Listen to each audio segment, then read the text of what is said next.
हाय मित्रांनो, प्रत्येक आई वडिलांचं स्वप्न असतं लहानपणापासून माझा मुलगा असो किंवा मुलगी असो त्यांनी सगळ्यात जास्त शक्तिशाली असलं पाहिजे, ताकदवान असलं पाहिजे, बलाढ्य असलं पाहिजे.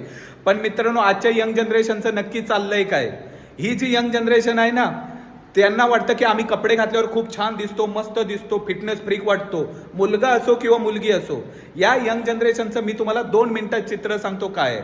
ही जी यंग जनरेशन आहे ना, मुलगा असो किंवा मुलगी, यांची जर ऍक्च्युली फिजिक बघितली ना तुम्ही, तर यांचं पोट कुठेतरी सुटलेलं आहे. चालताना मित्रांनो यांच्या आहेत ना, पायाच्या मांड्या एकमेकाला घासतात, एवढं फॅट जमा झालंय.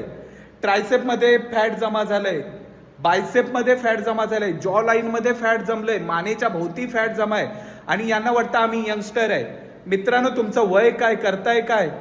कारण ना, यांचा तोंडावरती ताबा नाहीये. यांना भेटेल ते खात जात आहेत. यांनी ना आपल्या शरीराला डस्टबिन बनवलंय. कारण वडापाव खातायत, समोसा खातायत, पिझ्झा काय खातायत, KFC मध्ये, मॅकडी, दारू काय पितायत, बियर काय पितायत. मित्रांनो, कारण हे फॉरवर्ड जनरेशन आहे. जे भेटेल ते कचऱ्यासारखं शरीरात टाकतायत. तेव्हा मित्रांनो परिस्थिती अशीच होणार ना. पण विचार करा, तुमच्या वडिलांचा जो काळ होता, तुमच्या वडिलांना आज जे तुमचं वय आहे त्या वयात पोट होतं का? नाही ना. तेव्हा पण ते फिटनेस फ्रीकच होते, तेव्हा पण त्यांचं पोट आत होतं. आणि तुमचं काय? त्यांना तुम्हाला सांगायला लाज वाटते की बाळा किंवा मुली, जे तुझं पोट आलंय ना ते कमी कर. पण ते तुम्हाला सांगत नाहीयेत का? कारण तुम्ही आहात फॉरवर्ड जनरेशन. तुम्ही लगेच जर त्यांना उलटं बोललात की माइंड युअर ओन बिझनेस, तर त्यांच्या त्या इज्जतचा पंचनामा होईल ना मित्रांनो.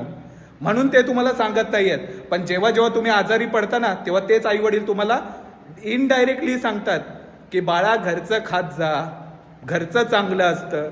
पण तुमचं हो, पण एकदा तब्येत चांगली झाली की पुन्हा तोंडाला ताबा नाहीये. तर मित्रांनो, फिटनेसकडे लक्ष द्या.